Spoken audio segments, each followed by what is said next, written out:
reform that everybody agreed to. We met the economic needs of this country. We talked about it. There was a standard and established process, and people went into it. But we haven't had it in decades, and that's why we're in the crisis that we're in. You know, I mean, you saw this family that from Lincoln Park. She was born in Royal Oak, Michigan. She's a UAW member. She's got 2 kids. Her husband was brought to this country when he was a child. He's never been stopped for a speeding ticket, a parking ticket. Everybody loved him, and he's been deported. They hired a lawyer. They tried to do what was right because he was married to an American citizen. We've got to get this process fixed so that we aren't dealing with these horrific situations. You know, these kids, have you met any of the DACA kids? They came to this country. They've been here since they've been babies, or 2 or 3. They're American in every way. They're paying taxes. They're serving in the military. This is the only country they know. And they're scared to death. They just break down and start crying with you. We need to get the courage to pass a bill, have a process that everybody understands, keep bad and evil people out, and do something. We're all a land. I figured out that Donald Trump and my great-grandparents came from Germany at the same time to this country. You know, it makes us strong. But we do need to have a process we understand and respect. So I'm really committed to try to get comprehensive immigration reform through. I'm not making you any promises about what's going to happen because it's a very emotional subject. But we got to see what is going to happen. And I'll tell you something else. I'm willing to build a wall. I think a wall is a symbol of division. It doesn't make any sense. We've got much better technology, but compromise is not a dirty word. And if we can get people to come to the table and pass comprehensive immigration reform, then I will support building a wall if that's what it takes to get this subject done once and for all. All right, let me talk just about a few other subjects because I know it's getting late and I want to give you time for, I told you it was going to end up going from my heart and not my prepared speech. You know, the auto industry is strong, but I'm worried. It's been 10 years, and for too long, you know, we've had a very good time, and we need to make sure that we stay the headquarters of the auto industry in the state of Michigan. I'm really proud of I'm going to tell you one of the things I'm most proud about. We got an autonomous vehicle bill through the committee and through the House of Representatives that I did with Bob Blotter, a Republican from Ohio, and it went through committee unanimously, and it went through the floor of the House of Representatives unanimously. And it did because we put everybody at the table. We talked to everybody. We took the time to understand what their perspectives were. And I am tired of Silicon Valley and their snobbery about how great they are. We have the greatest minds, the greatest engineers, the greatest know-how, the greatest young talent. They're all at the back of the room. And we are going to be at the forefront of innovation and technology in the world because we are going to do what we got to do. You know, we've got the Center for Automobile Mobility, we've got the University of Michigan. We really are at the forefront of it. Let me talk about NAFTA. NAFTA is a very complicated subject.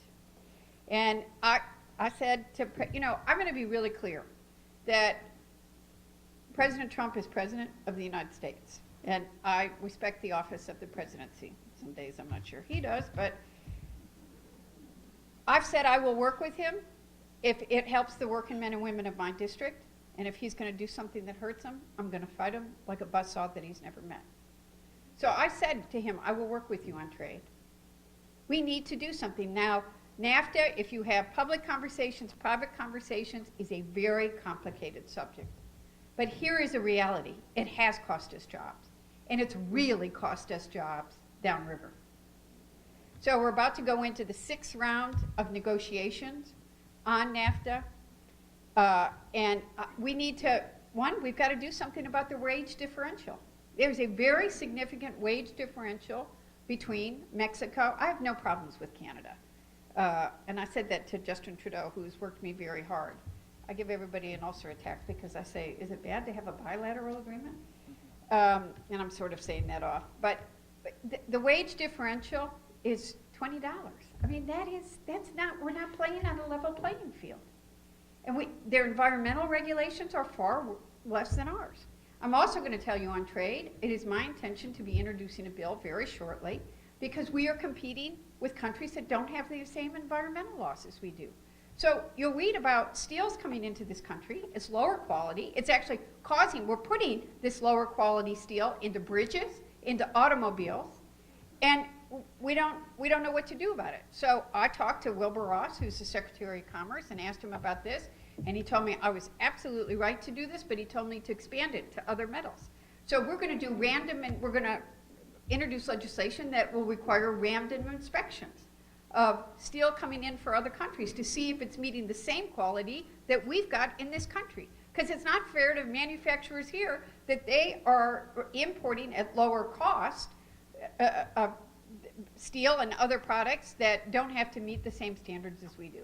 We also need transparency in these trade negotiations. So, something else that I'm for is eliminating NAFTA's ban on Buy America and Buy Local policies. That's one of the other things I think that's really important. I think the other thing that I just want to talk about briefly is environmental. I talked about it last year and the year before when you talk about what's happening in Flint, and there are a number of really critical environmental issues for us downriver. It's one of the biggest issues that we have. I've worked really hard with Kyle on McClough Steel and the Fritzes and a whole lot of other DCC because we need to take that building down and we need to redevelop it. And we need to make sure it's not a threat to anybody in the community. That's one. Wyandott's got brownfield issues that they're dealing with. Riverview. Andy's trying really hard to deal with some of these big issues. We need to have real and honest conversations about them. How do we make sure our communities are safe? How do we have economic development so we can bring more jobs downriver? And how do we make sure we're getting the monies into here that we need to do? Those are critical issues. We also, I was with Jack O'Reilly this morning. Flint is not the only community that has lead pipes. Now the mayors, I've talked to all the mayors, we've talked about it. How are we going to make sure that no other community is another Flint? And the communities are working to clean up the public area in terms, they've got, all of them do. They're all talking about it. So where there's lead, steel, and pipes, they've got plans, they're doing it.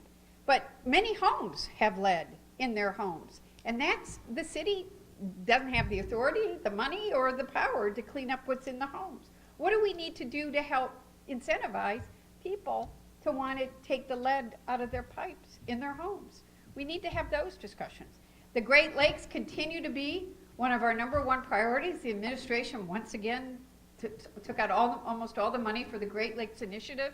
And once again, the Great Lakes delegations from all of the states in a very bipartisan way are going to turn over exactly what the president did, and we will put more money in the budget than they did last year. We have more than 20% of the fresh water in the world, and we have a moral responsibility to protect those waters. We do.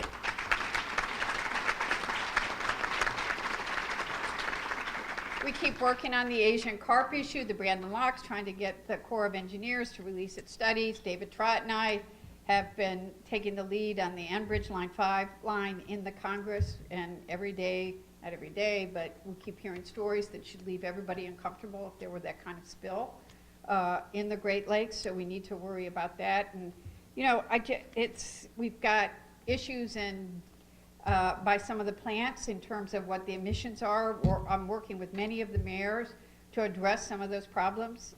Consumers Power pulled back its permit request on DIG in East Dearborn, but there are other things that are going on. We have a lot of issues. But you know what? If we stick together, we work together, we try to find solutions to problems, as a community, we're strong.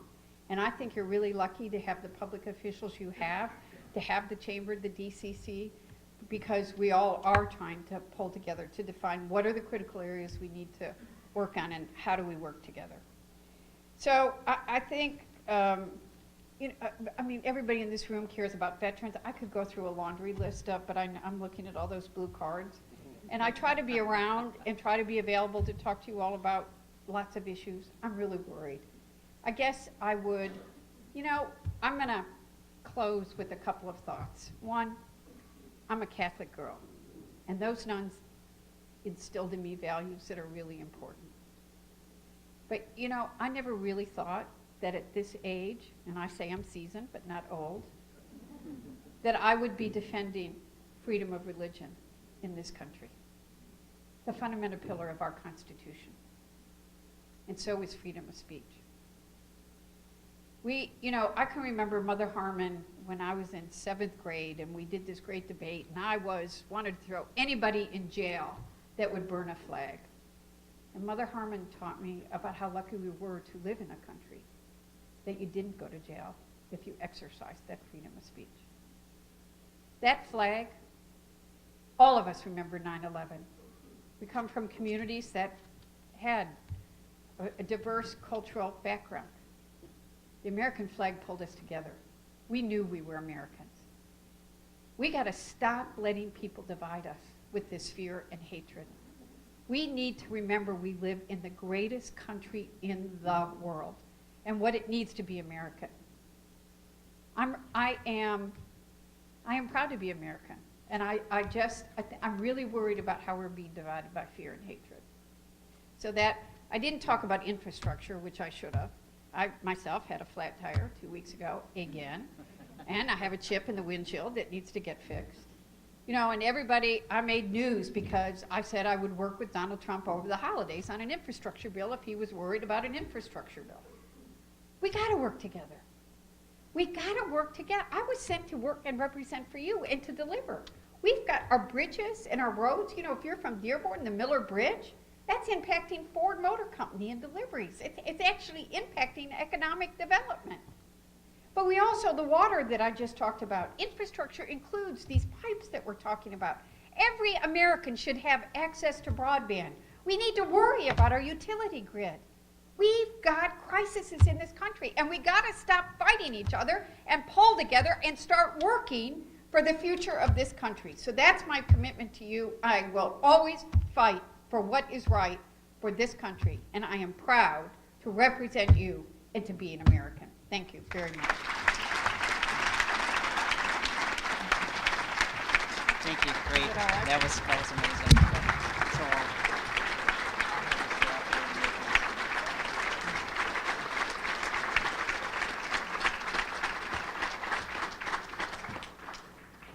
Phenomenal presentation, Congresswoman Dingell. That was amazing.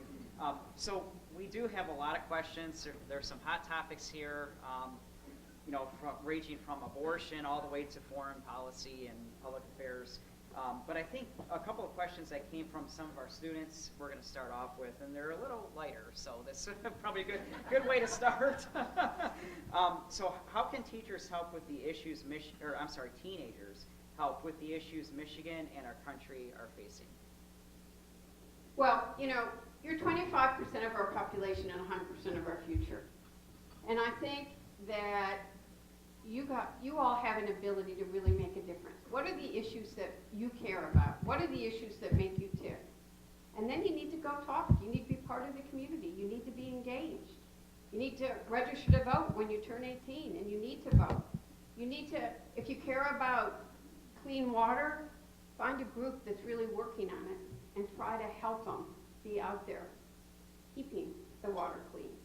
If you care about infrastructure and you're worried about, you want regional transportation because you don't want to drive, which we really don't want you not to drive, but if you're worried about regional transportation and being able to get to the job, get out there and talk about how we need to look at transportation differently. So, there are so many things that you can do. Find out what is the issue that's your passion and become engaged and become involved. And there are a lot of adults in this room that'll help you be out there. We want to be the wind behind you, helping you make the difference. So the next question is relates to foreign policy and foreign affairs. And really, I think this could be, the question asked specifically about Saudi Arabia, but I think this could be a general question about the United States sending over foreign aid to different nations throughout the world. But the question is, considering the ongoing conflict in Yemen and given Saudi Arabia's involvement, should the United States give military support to Saudi Arabia? That's complicated. people don't know what's happening in Yemen, and it's really very disturbing, quite frankly. But Saudi Arabia has been a friend of the United States and has been very important in terms of our military defense.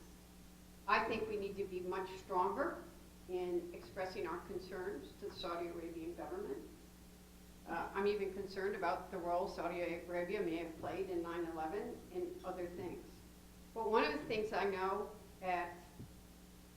when you're seasoned is that life isn't as simple as you want it to be, and that it's complicated.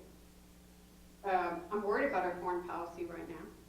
I'm worried that we're doing foreign policy by Twitter, which is frightening to me, especially when you think about nuclear weapon policy and it being done by Twitter. I'm worried about the State Department and how it is losing many experienced people, and that we are losing our stature in the world. And this is probably where there's a generational difference, although I want the young people to know. Some of us remember what Russia was and how Russia feels about the United States of America. And I find I would like to see some outrage that they tried to interfere with our election, which nobody in the Republican Party is disagreeing with, or the Democratic Party. I've been hacked by the Russians. I've been hacked by the Chinese, too. And, I've been warned by the intelligence community I probably shouldn't have just said what I did, because they told me not to poke the bear. Because if you poke the bear, they will go after you. I hope that we need to be a little worried about some of these things that are happening. Now, I also said, and you'll see it in the New York Times, that do we know we'll never know if the Russians impacted this election. I know they tried to, and that we need to make sure. I've got legislation in that says we should have paper ballots, so that if we need a recount, we can actually recount and know that your vote mattered and actually have that paper trail. But I also know that it's clear that from what came out last week, that some of the things the Russians were trying to do did make them wet their way into Michigan. Hillary the crook, and but as Democrats, we didn't do a good job either. We didn't talk about economic issues or trade or pensions or the issues that you all care about. So, it's a combination.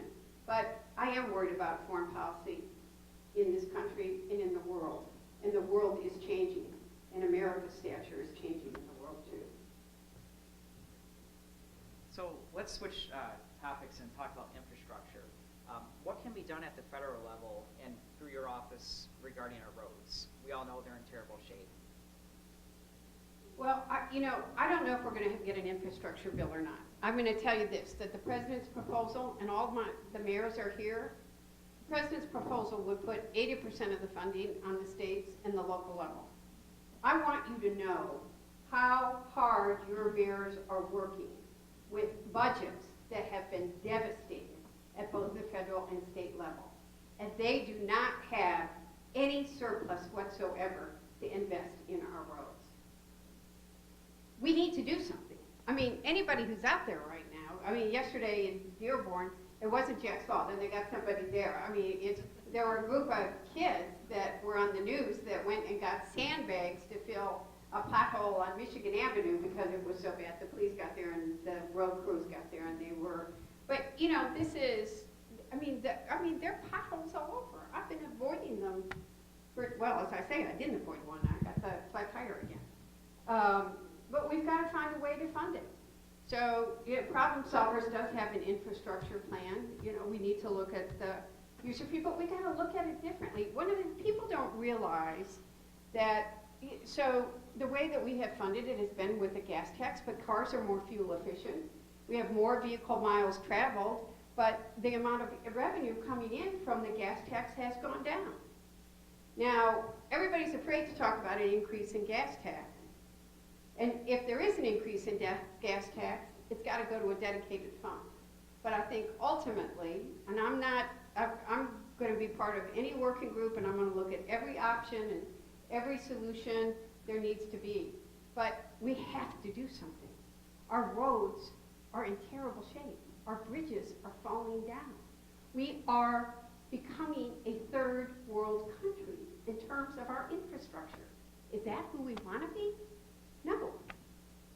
So I will work with President Trump, but I'm going to work with him on a proposal that works. I'm not going to put an unfair burden on our local levels of government. Okay, so I think we have, I think, 6 or 7 schools here today, and obviously school shootings is a major concern right now in our nation. And the next couple of questions come from a couple of our students. So number one, the first question is, should schools be conducting school shooting drills? And what steps can Congress take to curb mass shootings in this nation? So that's what I was talking about when I talked about what happened. And that's, I'd love to talk to any of you if you have ideas. But we are trying to put together a bipartisan bill that will give communities the tools that they need so that we can try to prevent this from ever happening again. And that's why you talk to educators, you talk to law enforcement officials, you talk to the prosecutors, you talk to ACLU, you talk to mental health experts, you talk to parents, you talk to the teachers, you talk to community members, you talk to everybody. Because we need to try to keep it from ever happening again. We got to acknowledge that there are issues. We have to not go in our corners and say, don't do this and don't do that. We have to say, this is what we need to do. I don't want you to have to do drills for an active shooter. I want to keep it from ever happening again. But I've been talking to a lot of law enforcement. I've learned things. They're now doing not only for students, but they're doing courses for all of us. What to do if you're in a shopping mall, or what to do. And there's videos for you to watch. I don't want you to have to do it, but while it's a reality, I want you safe. So I've been told that we're out of time, but maybe on a lighter note, we can wrap up with this. Any thoughts on a 2020 presidential candidate with the Democratic Party? So there are at least 20 candidates. I have no candidate, and I'm inviting every single one of them to come to the 12th district and come downriver and meet real people and get your opinion, and we'll figure out who we think is going to fight for working men and women.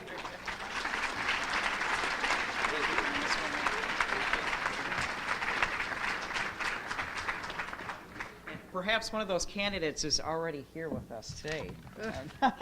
Maybe not. Okay. So thank you so much, Congresswoman. That was a wonderful presentation, and thank you for engaging us in a Q&A session as well. So again, I would like to take this opportunity to thank all of our sponsors, and definitely our presenting sponsor, BASF Corporation. Let's give them a round of applause.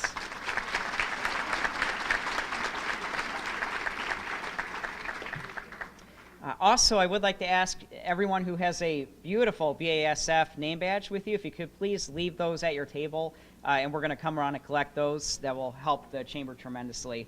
And finally, I would like to introduce and welcome the chair of our board of directors, Kathy Kane, to lead us in the Pledge of Allegiance, and then with closing remarks. Kathy? Thank you, Ron. What a great program. What a great year to be a chamber member, right? So for those of you who are not members, or those of you who are members, we can invite more and we get more members. It's going to be a wonderful year. So thank you so much for all of your attendance today and for coming. And for those Trenton folks back there, you can wait until I want to talk to you afterwards, okay? So with that, if everyone could stand please for the pledge. I pledge allegiance to the flag of the United States of America and to the republic for which it stands, one nation, under God,